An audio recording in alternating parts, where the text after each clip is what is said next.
stars held their breath. Across the galaxy, entire worlds whispered prayers to gods they hoped still listened. Children of 1,000 different species hid in the dark corners of their homes, afraid to make sounds that might draw attention. From the void between worlds, the Vorthok were coming. Commander Jake Morrison stood on the bridge of the human exploration ship New Horizons. Watching the view screen display empty space where a solar system should have been, 3 days ago, this had been the Tolan system, home to 6 billion peaceful beings who made art from crystallized starlight. Now there was nothing but scattered debris and the fading heat signatures of dead worlds. We're receiving a distress signal. Communications Officer Danny Rodriguez called from his station. His voice carried the careful control of a man trying not to show fear. It's coming from the Zelani system, about 12 light years from here. Morrison felt his jaw tighten. The Zelani were known throughout this sector for their beauty and their music. They were crystal beings who could sing harmonies that made grown men weep with joy. They had never hurt anyone, never even raised weapons in their own defense. "How long until we reach their system?" Morrison asked. "At maximum speed, 18 hours, sir," replied the ship's pilot, Lieutenant Ben Foster. Morrison looked around his bridge. 23 humans. All that stood between the Zelani and whatever horror was hunting them.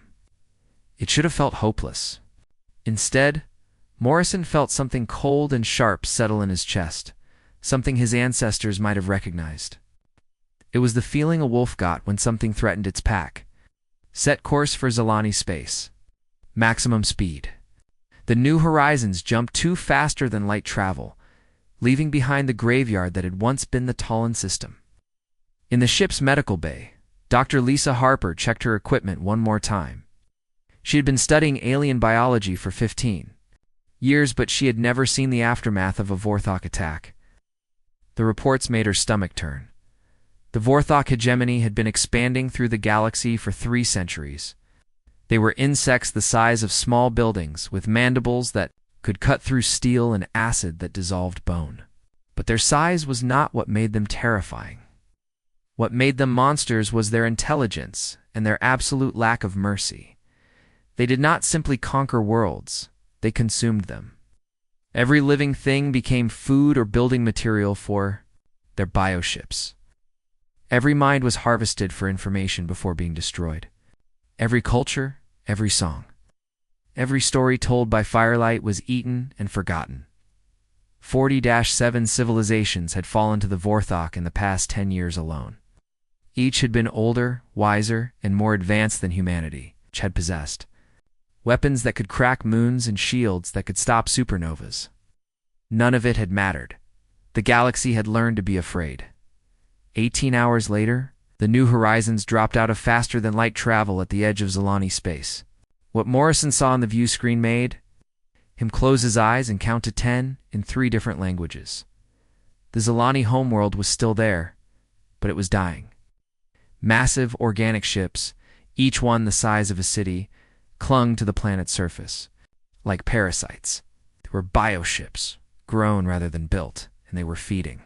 Streams of matter flowed from the planet into the ship's gullets. Morrison realized he was watching an entire world being eaten alive.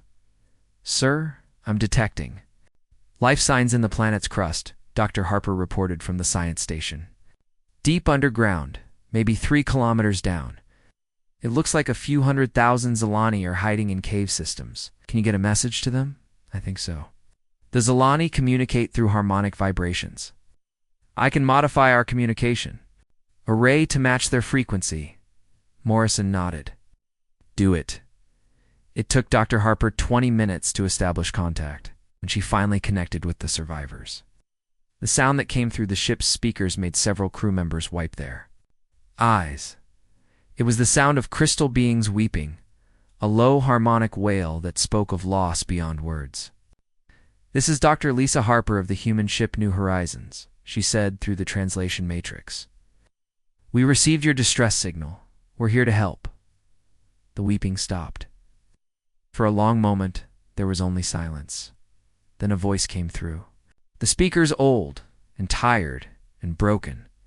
"Humans, the Deathworlders have come." Morrison felt his eyebrows rise. Deathworlders. He had heard that term before, usually whispered by alien traders who did business in human space. He had never understood what it meant. "This is Elder Zethka of the Zelani," the voice continued. "We are the last of our kind. In 3 days, the Vorthok will finish their harvest. Our world will be dead, and we will be food for their ships." Doctor? Harper leaned closer to her microphone. "Elder Zethka, we're going to get you out of there. How many survivors are in your location?" 347,212. The elder replied with the precise speech of his people. "But you cannot save us, young Deathworlder. The Vorthok are too strong. No one fights the hegemony and lives." Morrison stepped forward and activated the comm system himself. "Elder Zethka, this is Commander Morrison. I need you to explain something to me. In the past century, how many species have fought back against the Vorthok?" There was a pause. "Fought back? Commander, I do not understand. One does not fight the Vorthok. One submits and hopes for quick death, or one hides and prays they grow bored. To fight them is to choose suffering beyond imagination." "But surely someone must have tried," Morrison pressed. 47 civilizations have fallen. Didn't any of them resist?" Elder Zethka's crystalline form flickered on the view screen as the connection stabilized. The ancient being looked like a living sculpture of purple crystal, beautiful and fragile.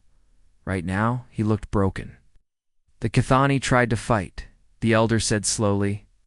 "They had weapons that could destroy stars. The Vorthok took those weapons and used them to crack the Cathani homeworld in half. Duh. The survivors watched their children fed to bioship nurseries." Morrison felt his hands curl into fists. What about the others? The Mitai had shields that could stop any attack. The Vorthok simply waited outside their shields until the Mitai ran out of power, then ate them slowly while they were still alive. The Zenith Collective had technology that could move faster than light itself. The Vorthok followed them too, every hiding place, and made them watch as their families were dissolved in acid baths. Each word hit Morrison like a physical blow. Round the bridge, his crew listened in growing horror and rage. "You see, Commander Morrison," Elder Zethka continued, "the Vorthok do not simply want victory. They want to break the spirit of every species they encounter. They have learned that causing maximum suffering makes others surrender faster when they come calling." Dr. Harper spoke quietly into the comm. "Elder, why did you call us Deathworlders?" The crystal being's form seemed to brighten slightly. "Your species has a reputation, Dr. Harper. The galaxy whispers about humans, the pack hunters from the violent rim. They say your homeworld tried to kill you every day for millions of years, and instead of dying, you learned to kill it back. They say you are the species that turned warfare into art and hunting into entertainment." Morrison looked around his bridge. His crew were explorers, scientists, diplomats. None of them had seen real combat, but he thought about Earth, about the history classes every human child learned. 10,000 years of war, of conflict, of humans fighting other humans, just to see who was stronger. Of ancestors who hunted creatures 10 times their size with nothing but sharp sticks and clever plans. "The Vorthok know about humans too," Elder Zethka added. "For 50 years they have avoided your space. We thought it was because you were too small to bother with. Now we understand. They were afraid." Morrison stared at the view screen, watching the bioships drain the life from another beautiful world. Something his grandfather had once told him came back to him suddenly. His grandfather had been a soldier in Earth's last global war. "Son," the old man had said, "there's 2 kinds of people in this universe. Those who learn how to kneel, and those who never learned how in the first place." Morrison activated the ship's internal communication system. "All hands, this is the commander. 6 hours, we're going down to that planet. We're going to get every single Zelani survivor off that rock and somewhere safe. Then we're going to send a message to Earth Command. It's time the galaxy remembered what happens when someone hurts the people we protect." He looked back at the view screen, where the Vorthok bioships continued their feast. It's time they remembered what Deathworlders really are. The rescue mission took 14 hours. Commander Morrison watched from the bridge as his crew worked with quiet efficiency to evacuate every surviving Zelani from their dying homeworld. Dr. Harper had rigged the ship's cargo bays with crystal resonators that allowed the refugee aliens to communicate properly, while Chief Engineer Mary Collins pushed the ship's life support systems beyond their normal limits. 347,000 crystal beings now filled every available space on the new horizons. They sang softly to each other in harmonies that made the ship's hull vibrate like a tuning fork. It should have been beautiful, but Morrison could hear the grief in every note. Commander, we're receiving transmissions. Communications officer Danny Rodriguez called out. His fingers flew over his console, trying to make sense of the alien signals flooding their receivers. It's the Vorthok fleet. They're pulling back from the planet. Morrison turned to the main view screen. The massive bioships were indeed retreating from the Zelani homeworld, but not in the panicked flight he might have expected. Deliberate care, taking their time to extract every last bit of useful matter from the planet's surface. They're not running, Lieutenant Ben Foster observed from the pilot station. They're just finished eating. Dr. Harper looked up from her xenobiology readings. The planet's core temperature has dropped 15% in the past 6 hours. They've drained so much mass that the world is starting to die from the inside out. In another day, it'll be nothing but a cold rock. Morrison felt sick. An entire civilization, billions of years of evolution, countless works of art and music and literature, all consumed in less than a week. He was about to order Foster to set course for human space when Rodriguez interrupted. Sir, I'm still picking up Vorthok communications. They're using a frequency we can decode with our translation software. Put it through the speakers. The bridge filled with clicking, buzzing sounds that gradually resolved into words as the ship's computer worked on. The translation? What they heard made every human on the bridge go very still. Hive Commander Zeked H to all bioship clusters. A harsh alien voice said, Harvest of Zelani system is complete. Prepare for jump to next feeding ground. Avoid Vector 7-7-Mark-4. Long-range scouts report Deathworlder vessel in that region. Another voice joined the conversation, this one younger and more aggressive. Hive Commander, request permission to engage the Deathworlder ship. Our bioships outnumber them 50-1. The response came quickly and with obvious anger.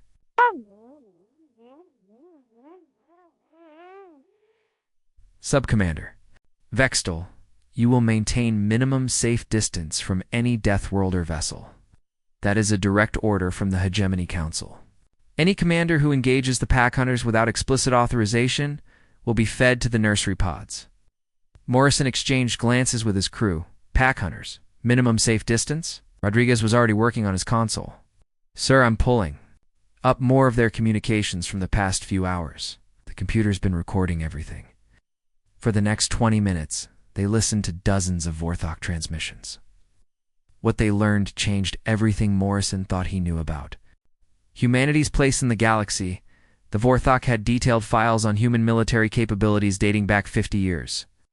They knew about Earth's weapons production, about humanity's colony fleets, about the size of their exploration vessels. They had studied human history, human psychology, human tactics. Most importantly, they were terrified. Warning, human vessel. Detected in Sector 47, one transmission reported. Recommend immediate course correction to avoid contact. Confirmed. All bioships maintain minimum 5 light-year buffer from Deathworlder territory. Hive Commander, the humans are moving into our feeding grounds. Should we establish territorial dominance? Negative. The pack hunters are not to be provoked. Continue harvest operations in alternate sectors. Mary Collins pulled up a star chart on her engineering station. Look at this, she said, highlighting several systems in red. These are all the worlds the Vorthok have attacked in the past 5 years. Notice anything? Morrison studied the pattern. Every single attack had been at least 20 light-years away from the nearest human colony or outpost. The Vorthok expansion had curved around human space like water flowing around a stone. They've been avoiding us, Foster said quietly. For 50 years they've been deliberately avoiding human space. Dr. Harper was running calculations on her tablet. If they had maintained their original expansion pattern instead of avoiding us, they would have consumed an additional 8 systems. That's roughly 15 billion lives they didn't take because they were afraid to get too close to humans. Elder Zethka's voice came over the ship's communication system. He had been listening to the human conversation through the crystal resonators. Now you begin to understand, Commander Morrison. Your species has a reputation among the starfaring races. Morrison activated the cum to speak with the Zelani elder. What kind of reputation? May I come to your bridge? This conversation is better held in person. 10 minutes later, Elder Zethka materialized on the bridge in a shimmering column of purple light. The crystal being stood nearly 8 feet tall, his body reflecting the bridge lights in patterns that hurt to look at directly. Your species is young, the elder began, his voice creating harmonics in the air around him. Most races achieve spaceflight when they have learned to live in peace with themselves. You achieved it while you were still fighting each other. Morrison nodded. The colony wars ended less than a century ago. Yes. And before that, your people fought each other for 10,000 years. Every human conflict has been studied by the Galactic community, Commander. Your species is the only one in recorded history to turn warfare into a science. Elder Zethka moved to the main view screen and gestured at the stars. Most species develop weapons as tools of defense. You develop them as works of art. Most civilizations see conflict as something to be avoided. It see it as something to be perfected. Dr. Harper frowned. But we're not violent anymore. Humanity has been at peace for decades. The crystal being's form flickered with what might have been amusement. Dr. Harper, your homeworld is classified as a Class 12 death world. Do you know what that means? I've heard the term, she admitted. No. It means that everything on your planet evolves specifically to kill other things. Your plants are poisonous. Your weather is lethal. Your animals hunt in packs and use tools. Most sentient species evolve on worlds where survival is possible through cooperation and intelligence. You evolved on a world where survival was only possible through becoming better predators than everything else. Morrison felt a chill run down his spine. What exactly does the rest of the galaxy think of us, Elder? Zethka's crystalline form seemed to grow brighter. They think you are monsters pretending to be explorers. They believe that your peaceful behavior is a mask you wear until someone threatens you. Then they expect you to reveal your true nature. Rodriguez looked up from his communications console. Sir, I'm getting reports from other human ships in this sector. 3 different alien species have offered us tribute payments just for passing through their space. They're literally paying us to not attack them. The aquatic domains sent a formal apology to Earth Command last month, Foster added. Apparently, one of their trade ships accidentally drifted into human space. They thought we might consider it an invasion. Mary Collins pulled up another star chart. Look at this. These are all the neutral trade stations in our region of space. Notice how their security has increased over the past decade? They're not afraid of pirates or raiders. According to their public records, they're specifically preparing for the possibility of humans deciding to become conquerors. Morrison stared at the data. Humanity had spent the past 50 years focused on exploration, trade, and scientific discovery. It established diplomatic relations with dozens of species and built a reputation for fairness and honesty in their dealings. But underneath all of that, the galaxy saw them as sleeping predators. Elder Zethka, Morrison said slowly, what would happen if humanity actually did decide to fight back against the Vorthok? The crystal being was quiet for a long moment. When he finally spoke, his voice carried harmonics of something Morrison had never heard from an alien before. Hope. Commander, the galaxy has been waiting for that question for 50 years. 47 civilizations have fallen because no one knew how to fight back. But you are not like the others. You're the species that learned to kill Ice Age predators with sharp sticks. You're the descendants of creatures that looked at a hostile universe and decided to make it afraid of you instead. Morrison looked around his bridge. His crew were scientists and explorers, but they were also human. Somewhere in their genetic memory, They carried the knowledge of 10,000 years of warfare. Somewhere in their DNA, they remembered what it felt like to be the most dangerous thing in the forest. The Vorthok have made one critical error, Elder Zethka continued. They have revealed themselves to be monsters. And monsters, Commander Morrison, are what humans evolved to hunt. Rodriguez's console chimed with an incoming message. Sir, priority communication from Earth Command. Admiral Harrison wants to speak with you immediately. The Galactic Council chamber on Harmony Prime had never seen such fear. Representatives from 68 different species filled the massive amphitheater, their various forms trembling as the latest reports came in from the outer systems. The Melody homeworld had fallen during the night, its peaceful inhabitants consumed by Vorthok bioships, while their healing songs still echoed across space.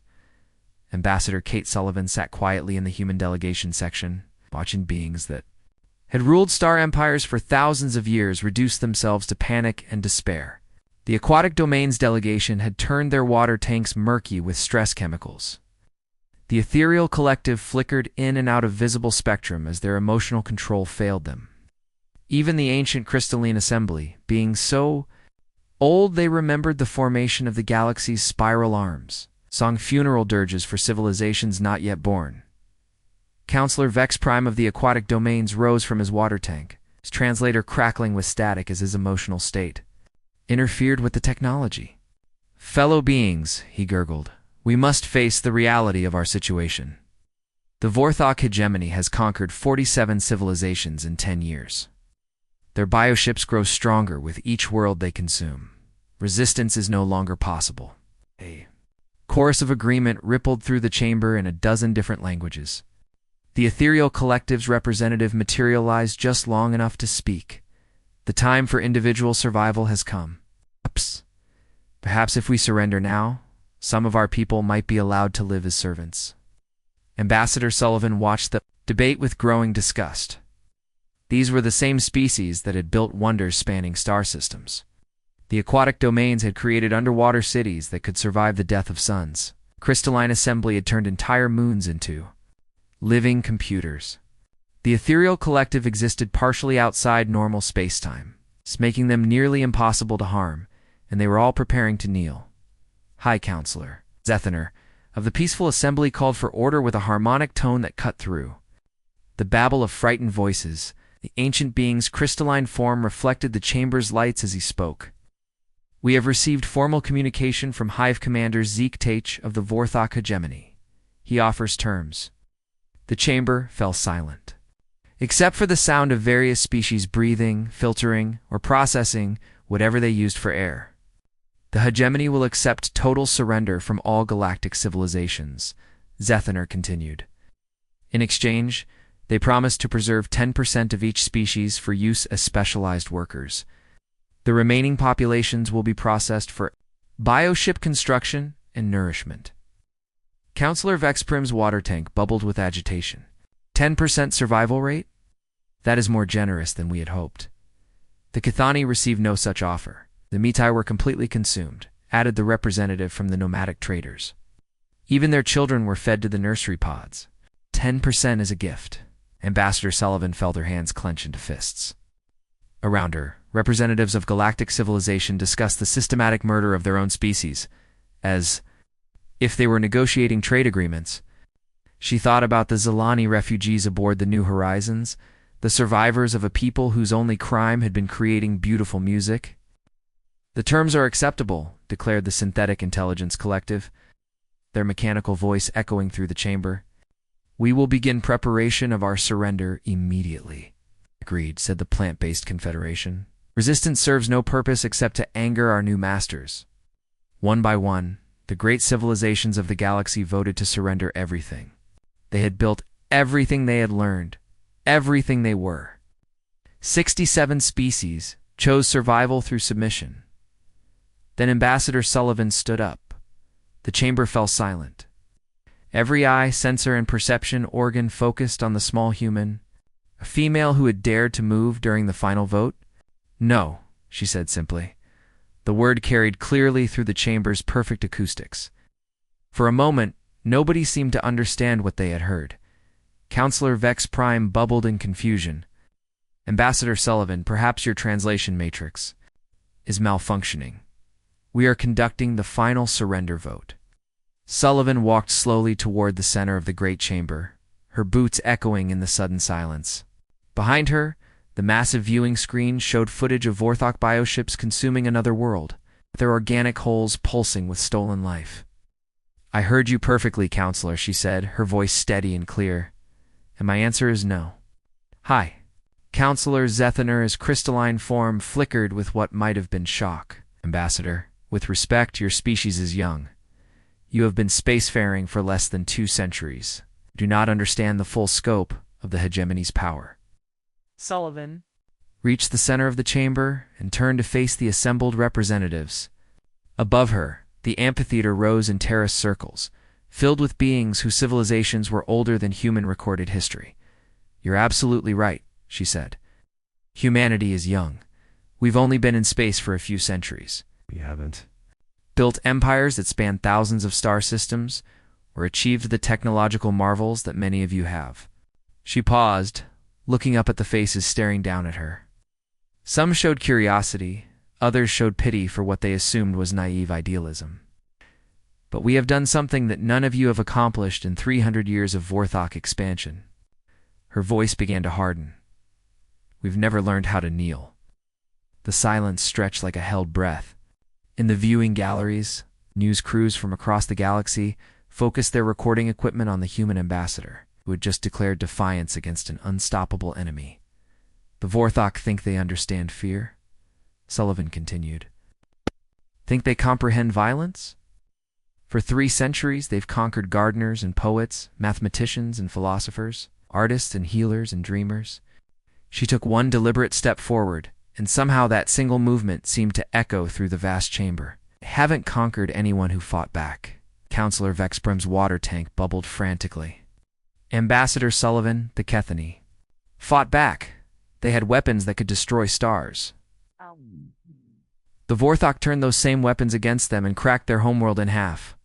The Kethany built defensive weapons, Sullivan replied. They fought a defensive war. They tried to protect what they had instead of destroying what threatened them. The ethereal collective's representative materialized again, its form shimmering with agitation. The Mitai had shields that could stop any attack. The Vorthok simply waited them out. The Mitai hid behind their shields and hoped the enemy would go away, Sullivan said. They fought to survive, not to win. High Counselor Zethaner S. Harmonic. Voice carried a note of desperate pleading. Then what would you have us do, Ambassador? If the hegemony's bioships are larger than our cities. Their warriors can tear through battle armor with their bear claws. Their acid can dissolve our strongest materials. Sullivan's eyes swept across the assembled delegates. You want to know what humans would do? We'd study every single bioship until we learned how to kill them. We'd capture Vorthok warriors and dissect them until we understood their weaknesses. We'd develop acids that dissolve their acids and weapons that turn their own strength against them. Her voice rose, carrying to every corner of the vast chamber, and then we'd hunt down every single member of their species and make them regret the day they decided to hurt our friends. The chamber erupted in shocked babble. Representatives turned to each other, their various forms of communication creating a cacophony of sound, light, and electromagnetic radiation. Impossible, cried the Synthetic Intelligence Collective. The hegemony has conquered 47 civilizations. They're unstoppable. They're unstoppable because nobody has ever really tried to stop them, Sullivan shot back. Every species they've encountered has had something to lose. Homeworlds to protect, populations to save, cultures to preserve. So they all fought defensive. Wars, trying to minimize their losses, while hoping the Vorthok would eventually leave them alone. She gestured toward the viewing screen, where bioships continued their feast on another dead world. But humans don't fight to minimize losses. We fight to maximize enemy casualties. We don't try to survive wars. We try to win them. Counselor Vex Prime's translator crackled with disbelief. You would sacrifice your own worlds for the chance to hurt them? We'd sacrifice our own worlds to make sure they could never hurt anyone. L. Sullivan replied without hesitation. That's the difference between us and you. You fight to preserve your civilization. We fight to end theirs. The human ambassador looked around the chamber one more time, taking in the shocked faces and trembling forms of galactic civilization's finest representatives. "For 300 years, you've all been asking the wrong question," she said. "You've been asking, how do we survive the Vorthok? The question you should have been asking is, how do we make sure the Vorthok don't survive us?" High Counselor Zethaner's crystalline form had gone completely transparent, a sign of extreme emotional distress among his people. "Ambassador Sullivan, what you're suggesting? It would mean total war. Genocide." Sullivan's expression didn't change. "The Vorthok have been committing genocide for 3 centuries. The only difference is that now, someone's willing to commit it back." Captain Ryan Turner stood on the bridge of the battleship Ironwill, watching the largest human military fleet in 50 years assemble in the void beyond Kepler Station. 12 warships hung in space like sleeping predators, their dark holes bristling with weapons that had never been tested in real combat. The massive dreadnought Indomitable dominated the formation, its kilometer-long hull packed with enough firepower to crack a moon. Turner had commanded the Iron Will for 3 years, but this was different from anything he had ever experienced. For the first time since the colony wars ended, humanity was preparing for actual battle against an enemy that wanted them dead. "Sir Admiral Harrison is requesting all ship commanders report to the Indomitable for final briefing, communications," Officer Nancy Price announced from her station.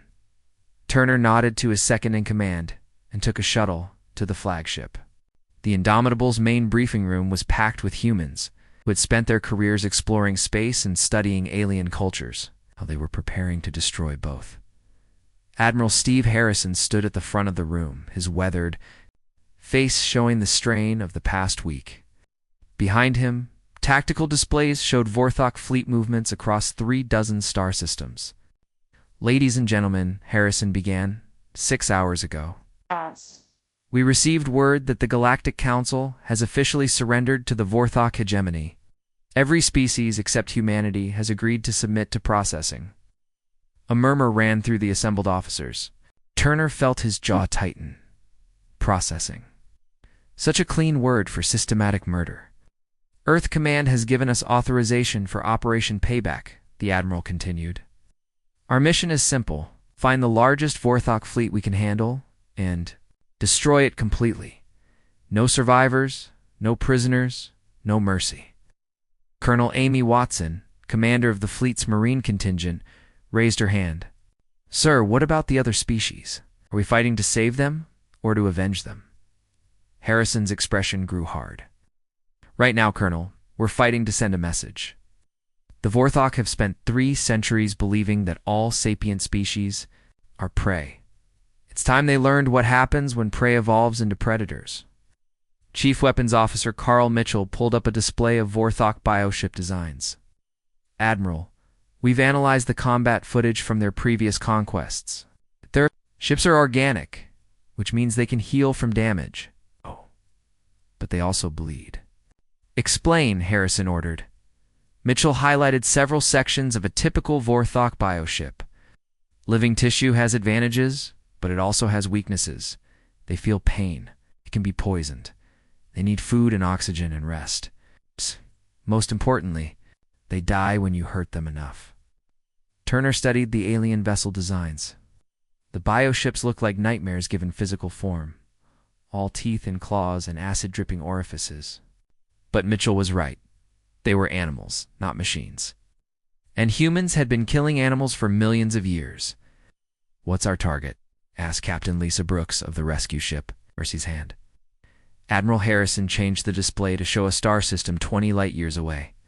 "The Zelani system, long-range scouts report a Vorthok harvesting fleet of 37 bioships finishing their consumption of the planet. Hive Commander Zeke H. is personally commanding the operation." Turner felt a cold satisfaction settle. In his chest, Zeke H. was the butcher who had destroyed the Melody homeworld. The alien had made a career of torturing peaceful species to death. "Sir," Colonel Watson said, 37 ships against our 12. "Those aren't good odds," Harrison smiled, and Turner realized he had never seen the Admiral look genuinely happy before. "Colonel, those aren't odds. Those are targets. 2 hours. Later, the human fleet jumped to faster-than-light travel. Turner sat in his command chair aboard the Iron Will, watching the countdown timer mark their approach to the Zelani system. Around him, his bridge crew worked with quiet efficiency, their movements sharp and precise. "Sir, we're receiving tactical data from our scout drones," Chief Mitchell reported. "The Vorthok fleet is spread out around the planet in feeding formation. They're not expecting trouble." Turner studied the enemy positions on his tactical display. The bioships hung around the dying world like vultures around a carcass, each one focused on extracting maximum nutrition from the planet's remains. They've never fought anyone who attacks first, Turner realized. Every species they've encountered has waited for them to make the first move. Captain Lieutenant Ben Foster called from the navigation station. "Admiral Harrison is broadcasting on all Vorthok frequencies." Turner activated his communications system and listened as Harrison's voice filled the channel, speaking in perfect Vorthok language. "This is Admiral Steve Harrison of the Human Defense Fleet. You have attacked and consumed species under human protection. You have 14 hours to withdraw from all occupied systems and release all enslaved populations. This is your only warning." The response came quickly, transmitted in harsh clicking sounds that the ship's computer translated into words. "Human vessel. This is Hive Commander Zeke Tate of the Vorthok Hegemony. You will withdraw immediately or be added to our feeding stores. Your species' reputation does not concern us." Turner felt his crew go very still around him. The alien commander had just made a fatal mistake. He had challenged humans directly.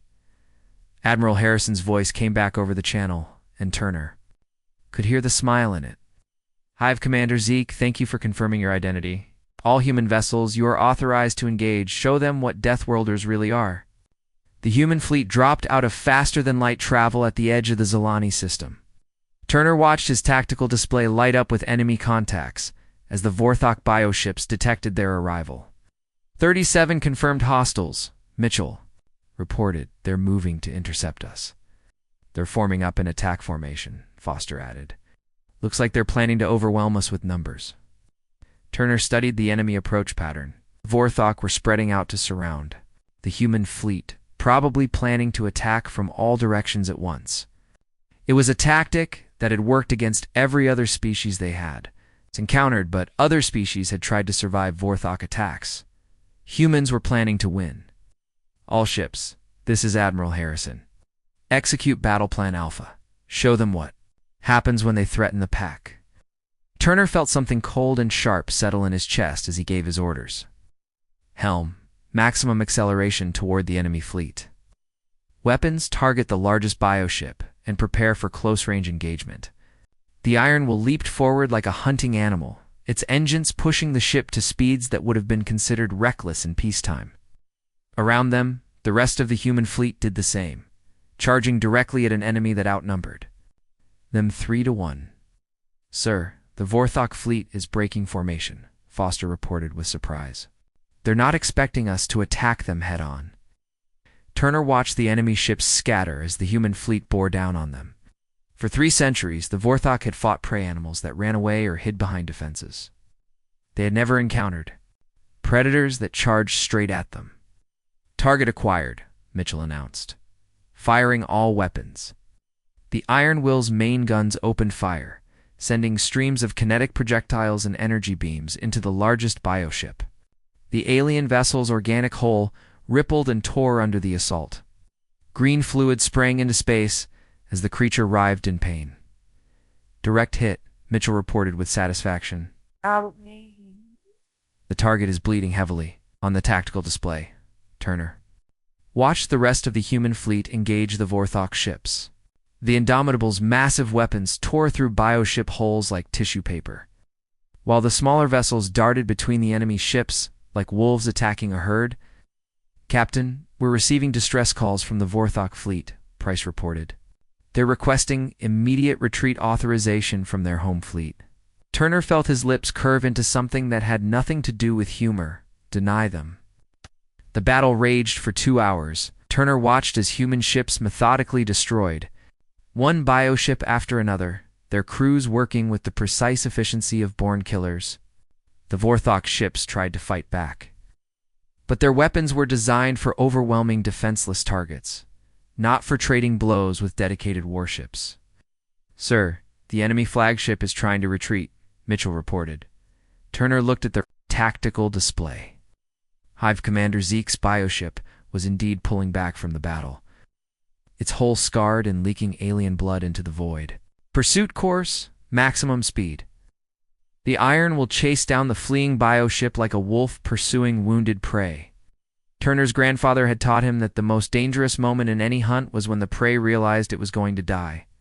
"Yes, sir." "We're in weapons range," Mitchell announced. "Fire everything." The Iron Will's weapons lit up the darkness of space, tearing into the alien ship's hull until it finally stopped moving. Turner watched through the view screen as the bioship died, its organic systems shutting down one by one. Captain Price called out, "Admiral Harrison is requesting all ships report their status."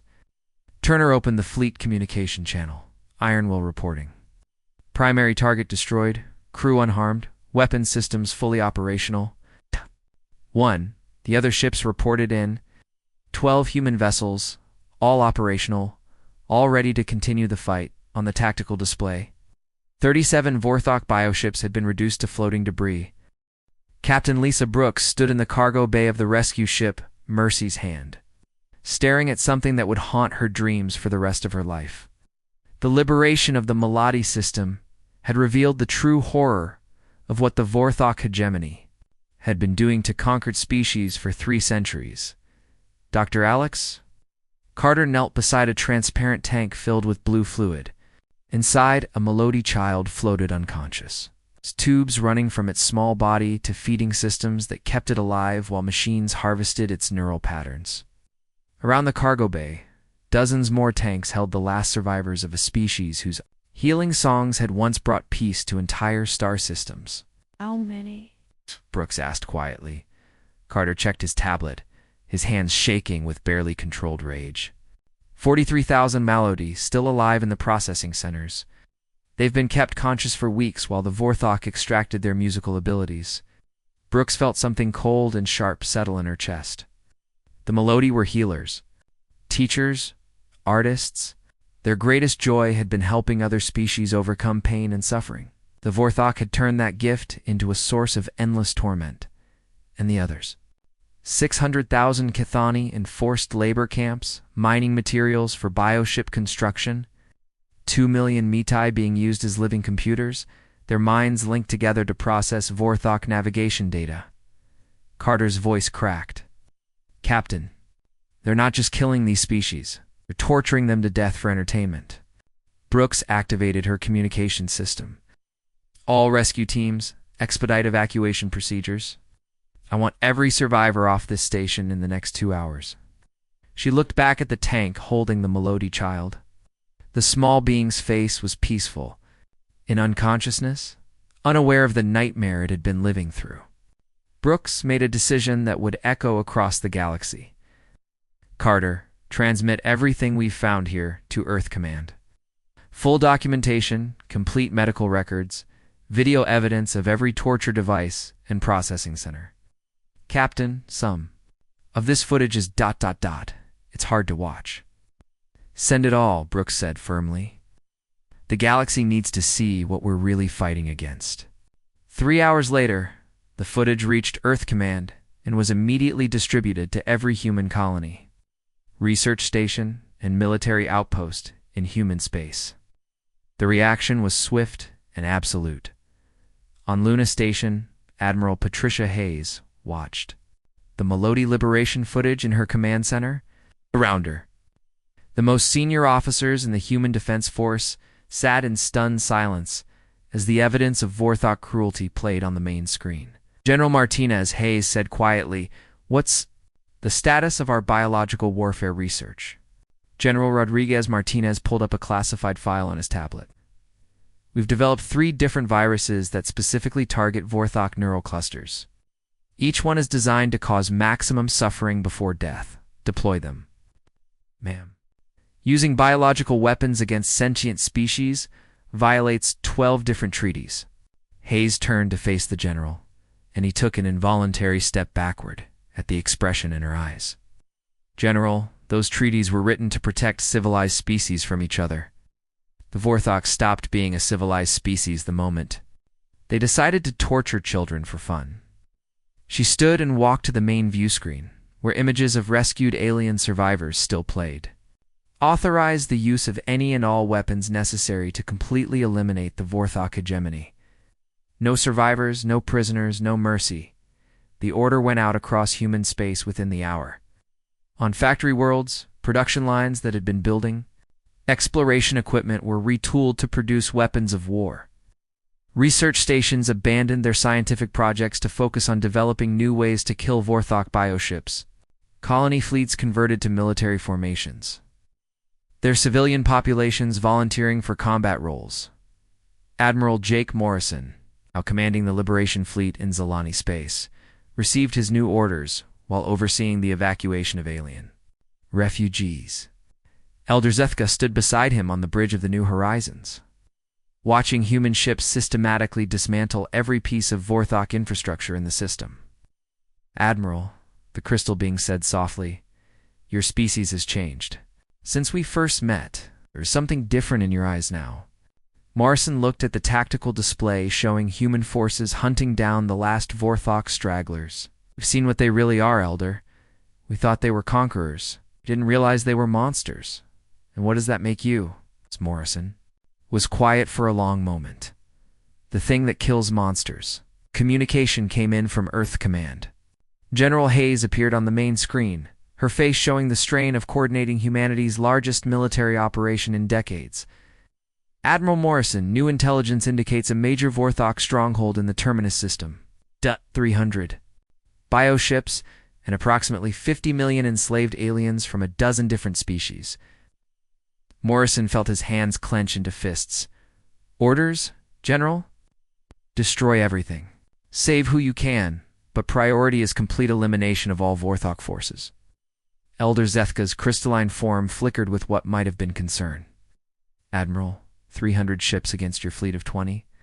Even for Deathworlders, those are difficult odds. Morrison smiled, and the expression made the alien elder take a step backward. Those aren't odds, Elder. Those are targets. The Battle of Terminus lasted 18 hours. Human forces attacked in waves using tactics that no galactic military had ever developed because no species had ever been ruthless enough to consider them. When kinetic weapons proved insufficient, they deployed chemical weapons designed to dissolve bioship hulls. When the enemy adapted to chemical attacks, they used biological viruses that turned the Vorthok's own living ships against them. Captain Ryan Turner, commanding the Iron Will in its third major engagement, watched through his view screen as a Vorthok bioship writhed in agony as human-designed viruses consumed it from the inside out. Sir, the enemy is requesting terms for surrender, Communications Officer Price reported. Turner felt nothing resembling mercy. Denied. Continue firing. The Iron Will's weapons tore into the dying bioship until it finally stopped moving. Around them, the rest of the human fleet finished destroying the last of the Vorthok stronghold. All enemy vessels eliminated, Chief, Mitchell reported with satisfaction. Rescue teams report successful evacuation of 47 million alien survivors. Turner opened the fleet communication channel. All ships, prepare for jump to the next target system. We have 8 more Vorthok fleets to destroy before we can call this mission complete. But the Vorthok hegemony was beginning to understand what they faced. Across their territory, bioship fleets received new orders. Avoid all contact with human forces. Retreat to core systems. Prepare for total defensive war. It didn't matter. Human fleets had already begun targeting Vorthok supply lines, cutting off the bioships from their feeding grounds. Without fresh organic matter to consume, the living vessels began to weaken and die. Human forces followed the retreating fleets back to their home systems, destroying every Vorthok installation they found.